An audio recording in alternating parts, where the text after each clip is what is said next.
আজকে আবার কোন মতলব তোমার? খুশি কেন তো? একটা কথা কইতাম, কি কথা কইবা কও? তুমি কিস্তির টাকা 500 দিয়েছিল না? হ্যাঁ 500 টাকা দিয়ে 400 টাকা কিস্তি দিয়েছি, আর 100 টাকা ছিল না? তোমার লাগে একটা গেঞ্জি আনছি। আমার জন্য গেঞ্জি আনছো? হ্যাঁ, 120 টাকা নিছে না, 20 টাকা বাকি পেয়েছে, আর 100 টাকা দিয়েছে। 20 টাকা তুমি যদি একটাতে যাইবা না, হ্যাঁ দিয়ে তুমি 100 টাকাতে আমার গেঞ্জি কিনছো? বিকেলে মাছ কিনা যেত না? মাজা কাটতে না খাইলে কি হবে? হ্যাঁ মাজা কাটতে না খাইলে কি হবে? কিছু হবো না। না, তুমি গেঞ্জি কিনে আনছো? খাই দাও তো। হ্যাঁ গায়ে দেবে? দেখবা? সাদা গেঞ্জি দেখা তো। আচ্ছা ভালো লাগছে তোমার? ভাল লাগছে দেখে তো কিনে নিয়ে আইছি, নাইলে কিনতাম। আচ্ছা দেখি দাও তো, গায়ে দিয়ে দেখি। সুন্দর লাগে, সাদা জিনিস এমনি তো সুন্দর লাগে। তাই?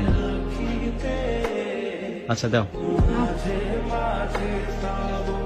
দেখছো অনেক সুন্দর দেখা যাচ্ছে, কেমন দেখা যাচ্ছে? অনেক সুন্দর দেখা যাচ্ছে। সুন্দর দেখা যাচ্ছে।